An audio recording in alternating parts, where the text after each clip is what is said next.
Welcome back. You made it. It's good to see you. We are now on day 6 of 21 days of prayer, a 21-day devotion where we pause to reconnect with God and to reconnect with ourselves.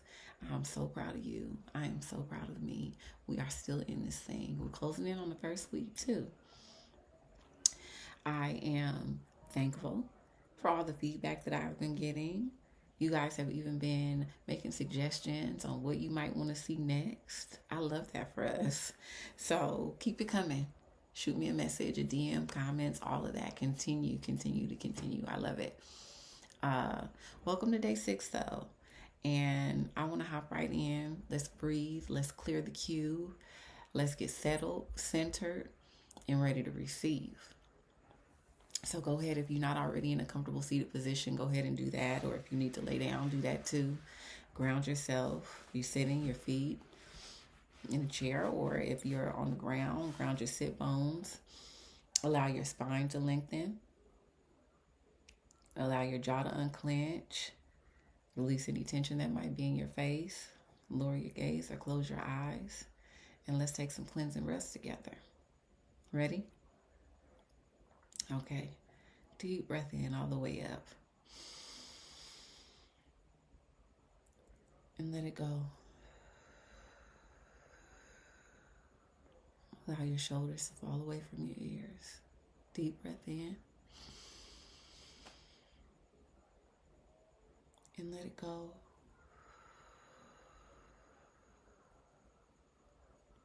One more. Deep breath in.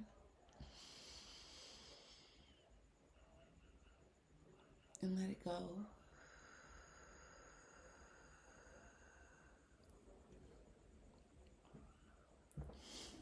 How was that? That was good, right? I love that we start with breath every time. It brings me right back to the center, no matter where my mind is, no matter what is going on. I always think that it's important to start with breath because when we are trying to connect with God, it's important to move everything out of the way. That could possibly be a blockage or a stumbling block. And that kind of brings me into the topic that I want to talk to you guys about today. So, metabolism, metabolizing. When you hear that, I'm sure that we all think about how fast our body can burn food and turn it into energy and release things that our body doesn't need, our physical bodies, right? And I now probably think about metabolism even more so when it comes to my energetic body, my spiritual body. And just the way you take in food, you take in sensory experiences all day. So everything that you're going through, your body is the first to experience it and hold on to it. Your mind might process it, your feelings might feel it, but your body is the first thing that grabs hold and stores information about what kind of experience you had, what it felt like. Your body is kind of like your hard drive. So when you have stress and trauma that comes into your body, I think metabolism is so important because stress and trauma was never intended to go into your body and stay there. It wasn't supposed to go into your body and die. And we talk a lot about nervous system regulation when it comes to mental health and wellness, but I think that even self-care, like I think that the part that comes before that is how we are processing what we're going through every day.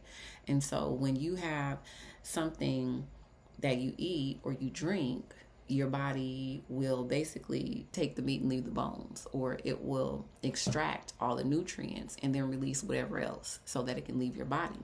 And a lot of times, if you do not have a self-care practice, if you do not have a nervous system regulation practice and, a relationship with those kinds of tools, that energy isn't going anywhere.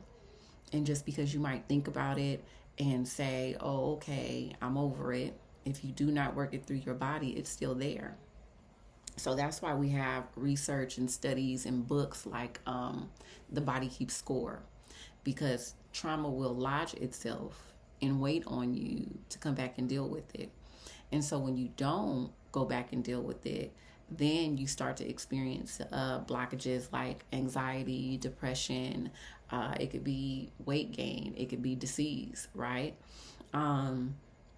If you did the same thing with your physical body that you do with your energetic body sometimes, when you just kind of have the luxury of not addressing things and allowing them to fester or sit there, if we did that with our physical body and we never went to the bathroom while we're eating all day to release, what would happen?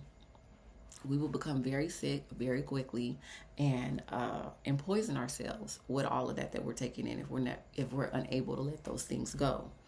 And so just like the physical body will store up things if we don't go to the bathroom and urinate or whatever, your energetic body stores things as well. So when you talk about having a self-care practice, when you talk about having nervous system regulation tools, it is basically to help you metabolize all the things that you're taking in. And stress is not 100% bad, right? Because I believe they have very valuable information about our journey, about how we see things, about how we view the situation and what happened to us. While we're taking in all this information, it's constantly informing our experience. And what I mean by that is when you go through something, it changes you. It rewires your brain. It causes you to respond to similar situations differently. And so if you don't take the time to look at what happened, to look at how it affected you, and then release the thing, release the stress or the trauma, it's like you could become just reactive. Anytime you come into contact with a similar situation, it can be very traumatizing. You can act out. But if you have a practice where you are used to sitting with yourself, you're used to sitting with your feelings, and then you're used to using nervous system regulation techniques to move those things through your body, you can take what it is that's valuable from that situation and then let go of the rest. So that is super important when it comes to understanding wellness and all the buzzwords that come along with it. I think what we first have to look at is how we are processing stress from the jump. We have to look at how we're moving through stressful situations and traumatic situations. And then we have to train our systems on how to process that. Because if those things never leave our body, it creates a big disruption. It's going to come back up. Your body does not forget. It stores all that information and it just waits for you to come back and say, okay, now I'm ready to deal with it. Now I'm ready to process it. So you don't just have one body. You have a physical body, you have a mental body, an emotional body, a spiritual or an energetic body, and all those things are constantly working together to keep you safe, to keep you healthy, to keep you evolving. But as much as those things are working for you, they need you to work for them too in order to help sustain well-being and balance. That's why tools like breath and meditation and movement are so important, because it takes those energies that are stored in your body that need to be released, and it helps to move them around so that they can come up and out. But if you don't have a self-care practice, if you don't know any techniques, if you aren't taking time to sit with your feelings, if you aren't breathing, then they stay with you. Just like every time we come into this place, the first thing that we do is breathe. We breathe because we don't want anything that's stuck on the inside that's going to come in between what we're trying to do in this space. And it's very important to just give yourself that moment, release it, like you have the ability to do that. As long as you have breath and you have your intention, that's all you need. And so I want to pray that we lean into what's available to us, that we would evolve in this way and just become happier and healthier, right? Because we already have everything that we need. We really do. And we have access to what's not in our hand at the present moment. If it's not, it's already on its way to us. So let's take it to God in prayer and let's call some things in. Okay. So lower your gaze or close your eyes if that is comfortable for you. And let me pray for you. Dear God, I thank you for divine wisdom and divine revelation. I thank you that every time it is that I set my heart to make myself available to be used in this way, you meet me every time with a word and a message, something that's right on time, something that bears witness in my spirit, something that I know somebody on the other end of this prayer can use, because you know the end from the beginning, you know the need, and you know the supplier. So I thank you for just allowing me to be a part of just the divine evolving of this space, the timing, the people that you've drawn in. I count it an honor and a privilege to come back here every day to be used by you. I want to call in support for everybody that has been just really white knuckling through life, where they have just grabbed hold tight and survived. They've held on. They've done the best that they could with what they had. But I pray, God, that this would be the sign, this would be the signal that it's time for them to try softer. I want them to know that they have support. I want them to know that this message would not have come up if it was not time to do something differently. I pray that you would open them up to the possibility that maybe this is for them. And I know that we may come from generations and generations of people who did just merely survive. They did the best they could with what they had. But this is ushering in something new. I pray that you would do a new thing in them and in me, starting today, right now. I pray that you would help us to use the resources that are around us day in and day out. Open our eyes to the help and the support that we have around us that we may not have noticed before.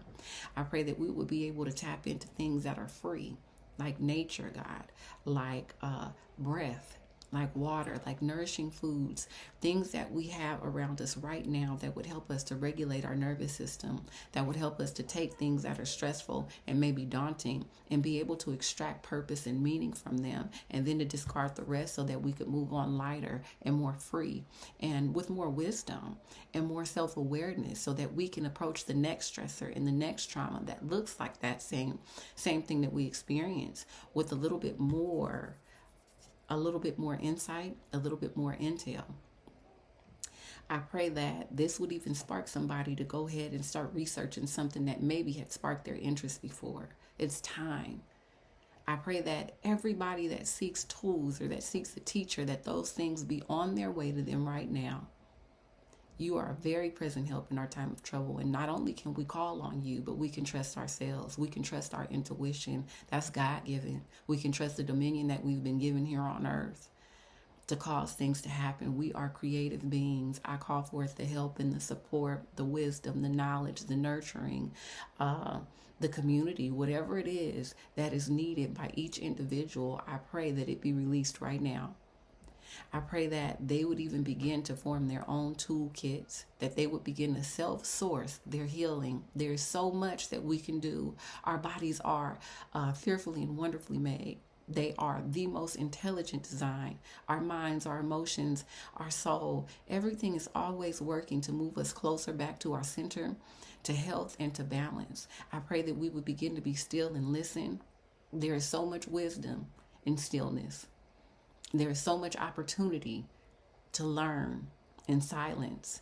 And I pray, God, that as a result of this prayer, somebody would begin to look at the thing that they're facing from a different angle, that they would begin to look at it with a little bit more hope, a little bit more confidence, a little bit more spark of inspiration and creativity, that they would begin to be creative with the solutions that they begin to approach their quote-unquote problems with.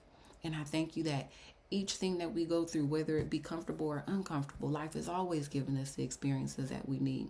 So I pray that we will begin to look at them as not hardship, but opportunities to learn more about ourselves, to begin to shed older versions of ourselves, to begin to do things in a new way, in a new light that would be life-giving and not hindering or oppressive. I thank you and I praise you just for the opportunity to share what helped me through when things were difficult and when things are tough. I pray that we continue to hold on to your unchanging hand. You are always working out everything for our highest good.